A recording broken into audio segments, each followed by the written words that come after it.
Hello, I am Shalyse, an industrial and organizational psych grad student and the founder of Design and Scheme. My primary focus is organizational development, specifically using the refinement, implementation, and coaching aspects of organizational culture. As a secondary focus, I apply social buffering to address alternative lifestyles and non-typical ways of existing in society. Through Design and Scheme, I navigate helping people meet their goals based on who they are through productivity consulting. In this discussion, I will be sharing with you some of my experiences with pursuing a graduate degree and having mental illnesses. Content warning. This presentation may touch on topics that can trigger and negatively affect you. Please feel free to engage in your necessary self-care. There is no shame in other stories affecting your mental health. The information in this presentation is from 2019 and before. It was originally presented in the Student Life Forum 2019 at my graduate school. Mental illnesses are a form of neurodiversity in the way individuals process instinctive states of being and sometimes how they present them. These differences are defined with respect to social and physiological norms, presented as a baseline of our cognitive sociology and neuroscience understanding. Mental illnesses are also related to chemical imbalances in our bodies. The determination of an illness or disorder is the effect that these neurological differences have on a person's life, whether temporarily or daily. Many of these conditions are generally experienced as inescapable, regular, or affecting their perceptions of reality and social interactions. However, we must be clear, these deviations from what is considered normal behavior, thought, and emotion-driven patterns do not dismiss those who have mental illnesses from being active parts of society and their communities. They may, however, have other personal considerations and needs of communal accommodations or community care. In this delineation, we are going to pursue a brief discussion of community and individual accommodations that can be applied in the university setting for academic and career success. Mental illnesses can be diagnosed by mental health professionals so that an individual can receive medical and therapeutic assistance in managing their disorders. I want to be clear that for many people, their illnesses are managed. They do not get cured. Management looks different for everyone. We will not discuss diagnosis or go into depth about any type of mental disorders and their treatment. We will touch on some common symptoms and methods of addressing these symptoms to assist in academic success. Okay, let's take a quick moment to review stress. Stress is a reaction to an existing factor or a stressor. It can be emotional or it can be physical. And it's usually something that is your body reacting to a challenge or a demand that is requiring your body to exert some type of energy that it may or may not be ready to release. Stress can be acute or chronic, or it can be positive or negative. But stress is something that most individuals experience in their lives. However, stress produces significant impacts on people with mental illnesses and individuals with cognitive differences. Online universities also face the challenge of not having an in-person community that gives real-time methods of building community support. Many universities, online and brick and mortar, do seek to have student community and resources for those with disabilities that can help with those with neurodiversity to adapt and manage their education to reach their goals. There is no one-size-fits-all formula to make the stress of mental illness easier or reduce the triggers that you may experience during your education. We can, however, educate ourselves on the options we have during our reduced stress or settle times to assist in how we build a structure of support for when our mental health is in decline, so that we can take care of ourselves, but also stay on track with our goals. We are not discussing learning disabilities as they have similar yet different impacts and ways of needing to handle them. We also need to acknowledge that pervasive illnesses may also not allow a person to stay on track with their goals, but they should not be looked down on or thought of as incapable of reaching goals in different ways. Mental illness and developmental differences are common amongst Americans in the U.S. to varying degrees. For some, their mental illnesses are pervasive enough that they affect most, if not all, aspects of their lives. When seeking to further their education and move forward in their careers, adults with mental health disorders and cognitive disorders face a variety of challenges that are not always catered to in the education system or their chosen career path. However, it is still possible to gather resources that may assist you in creating adaptable methods to ease the challenges we face, struggling with the necessary areas of conformity for educational and career structures. Let's discuss some basic statistics collected by the National Alliance on Mental Health in 2019 from their 2018 surveys about individuals residing in the United States. 1 out of 5, or 47.6 million adults per year experience mental illness related to their mental health. 1 out of 25, or approximately 11.4 million adults per year experience mental illnesses that are considered serious or permeating multiple aspects of daily life. 11.3% of people in the U.S., approximately 30 million, had no mental health coverage in 2018. 13.4% of people in the U.S. with pervasive illnesses had no mental health coverage. 19.3% of U.S. adults with mental illnesses experience substance abuse. The unemployment rate for people with mental illness is higher than the national average of 3.7, according to the BLS in 2019, at 5%. These statistics are specifically relevant for discussing issues for college-age students. These numbers are relatively high, so it is necessary for individuals and institutions to be aware and willing to address the problems that can result in the pursuit of higher education due to mental illness. It is important to be able to learn to distinguish the difference between an excuse and a need for reasonable accommodations, especially when you don't have paperwork to back it. It is important to recognize that all people are not aware of their mental illnesses or its extent. It is important to recognize that not everyone has access to the means to manage and take care of all of their mental health needs, even if they are fully aware of their needs. This, in turn, becomes an interdisciplinary community problem when we see how mental illness can lead to homelessness, physical illness, and death, including death by suicide. So now we're going to take a moment to overview some of the common mental health and cognitive disorders that may commonly exist, and just give a very brief overview of them.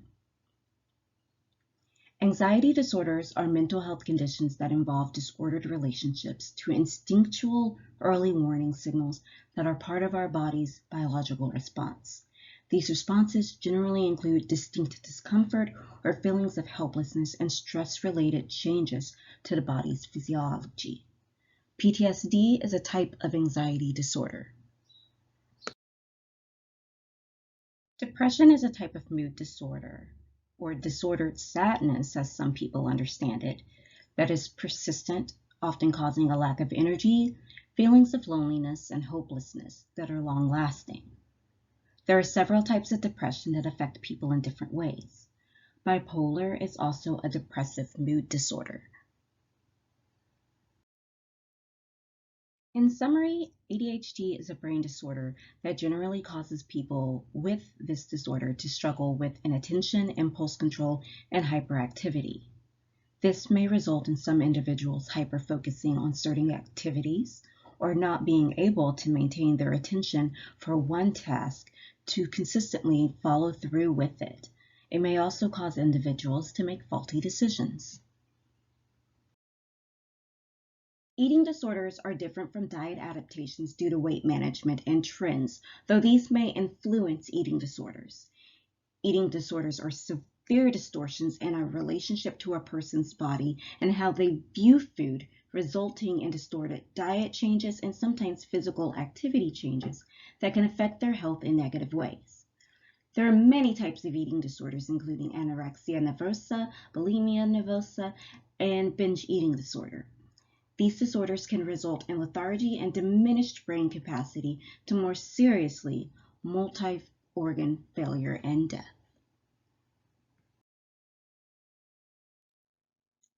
I focused on these disorders as they have multiple disorders branching out from a general definition with specific differences in occurrences and symptoms.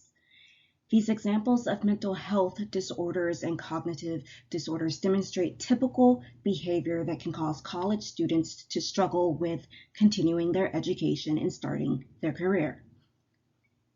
So how can graduate school affect us? The above sample of mental illnesses and cognitive disorders demonstrate disorders that have a degree of functional impairment.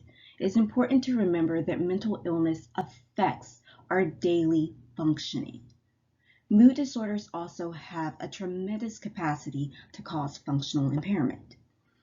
These impairments include inability to focus, extreme exhaustion and lethargy, diminished brain capacity, and memory loss, which can directly affect a student's ability to maintain their course load. Stressors are a combination of internal, external, and perceived tensions that can impact a person, causing adverse physiological and environmental reactions.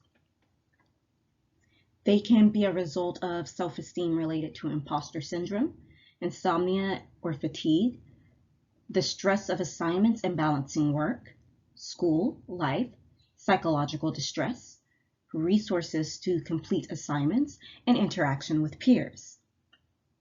Stressors that university, specifically graduate students experience, can be summed up in 4 overall factors: pressure to perform, perceptions of workload, academic self-perception, and time restraints.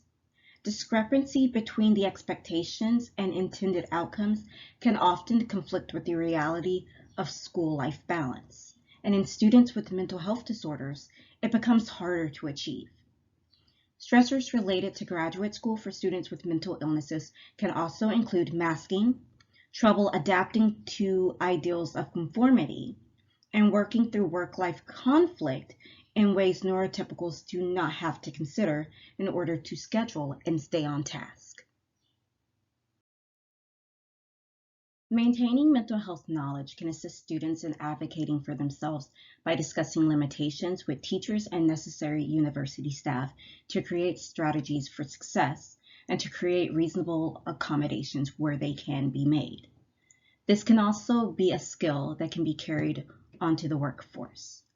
All academic professionals must be aware of the effects of mental health illnesses, resources available, and have the necessary ability to broach the topic of these disabilities when students are struggling to ensure accommodations are necessary, as not all individuals have been trained in or have developed the skills of self-advocacy. All universities are mandated to have accessibility accommodations, and many readily available accommodations are supported by your school or a request process for specific accommodations. We need to build communities and spaces that increase the ability of a person to be aware of, educated, and to manage their mental illnesses. Spaces such as workplaces and schools must promote education about and reinforce the management of mental illnesses. Mental illnesses are so varied in how the symptoms present, how the individuals manage without treatment, and how treatment assists them, that it is essential to note that people with mental health illnesses do have an invisible disability. As with all disabilities, it does not imply incapability. Most importantly, workplaces and schools must work to erase those stigmas associated with mental illnesses by promoting environments that support those with mental illnesses learning about their condition and how to manage it. With online universities, there's a distinct advantage as they offer more in the way of physical accessibility as everything is online. So all students need, from social and interactions with peers to office hours with professors, are more navigable. This is one place that students have that caters to their needs without changing the structure of its purpose and forcing students to feel limited in their disability. By this, I mean that brick and mortar schools possess physical challenges that an online school does not have. Moreover, events such as the Student Life Forum 2019 are accessible to those with invisible disabilities like anxiety. Navigating social interaction in crowds, being able to have physical energy to show up, touch on a few symptoms people experience that limit them. This is not to say that online school is the ultimate option. As mentioned earlier, the perception that students have of their workload, the existing structures, and timelines may be more difficult for students with disabilities. Choosing the format in which you work or attend school when you are disabled is not about what is easier in terms of workload. It is weighing the options to determine what is a risk to your health and what will benefit you to push growth. It's about making it manageable. As a society, a social, interacting, independent group of individuals, we must address the need to reframe our language and erase stigma. It is easy to forget that mental illnesses are serious conditions that need to be monitored and managed, just like a physical illness. It is also important to note that many individuals cannot recover from mental illnesses no matter the treatment. The education and acceptance by those who are mentally ill and those who are not is the only way to build an environment that addresses that extreme and varying emotional states are symptoms rather than just bad behavior and manipulation. You do not have to have a degree in clinical psychology to begin removing the stigma around how people view and discuss mental health. The National Institute of Mental Health, a federal agency for mental health research, and the National Alliance of Mental Illness, a grassroots mental health education and advocacy group, are two resources that can help your education. Psychology Today is a website that allows psychologists, psychiatrists, and academic professionals to discuss topics related to our understanding of the human condition and mental health. These resources can be an introduction to treatment methods and informing yourself enough to discuss with a mental health professional about your symptoms so they can begin to find diagnosis and treatment options such as psychotherapy and medication. Another important aspect of balancing mental health and higher education is learning to give yourself grace. It's not necessarily essential to be or seek perfection. It is necessary to set goals to remember that you have an illness and limitations, seek accommodations so that you may meet required expectations for your area of study, and note the difference between your expectations and the institution's expectations. Giving yourself grace is extending the belief of goodwill and giving yourself credit for the work you do and the success you have so far. It is hard not to compare yourself, especially when we are in competitive programs with various goals. One thing that my support group continually reminds me of is that I'm doing great. I make A's. If I fall behind or I can't concentrate due to a depressive episode, I make it up by starting early on the next assignment. Giving yourself grace involves self-forgiveness for things you cannot control but blame yourself for. Be aware of your abilities and that your production and outputs are going to be different than, but still just as valuable, and developing a mechanism for healing when you are hurt and succeeding. Developing mechanisms is part of our self-care. We have mostly discussed aspects of communal care in this presentation thus far, and education of yourself for self-advocating. It, however, is also essential to invest in how we take care of ourselves. Our ability to reshape our thoughts to help control our actions is part of this. This ability results from modifications and acceptance of our needs, as well as how to modify situations and create tools to help us adapt without forcing conformity that harms us. Self-care as a supplement of education is also learning the accessibility resources that are available to you. We may also investigate tools that assist our needs. Digital books can have options to increase text size and to be read to us to help those experiences executive dysfunction, making studying hard. PDF readers also assist with reading articles for our assignments. It is also important to review your computer's accessibility features. The best thing to do when you have specific needs for school, however, is to build a support system, whether it is one person or a team of family, friends, peers, and professionals. Having people in your corner who understand where you are coming from is the most crucial part of your strategy. You cannot always be there for yourself when your health and body chemistry is off, but those who support you and want to see you succeed can be there when you feel like you are failing and need help. Pursuing higher education does not imply that we are not human, just a person with limitations and needs. It just means we choose to find methods to work past our limitations in pursuit of whatever call we have. Many mental illnesses can be adapted in how we look at them and also how our peers process our visible symptoms by helping to reduce stigma on a community level. Many organizations are also already making significant efforts in doing this. What universities and workplaces must account for is that mental illness does not have to be an insidious uphill battle. By creating an environment of informed and robust community care, we can increase the abilities of people to battle pervasive and persistent mental illness. Thank you for taking time to listen to this presentation.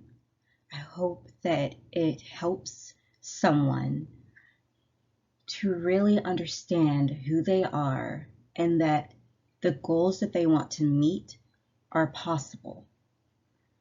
If you have any questions or concerns, or just would like some more help navigating situations as we discussed in this presentation, please contact Design and Scheme at designandscheme@gmail.com. Thank you, and have a good day from Shalyse Wright-Bethea.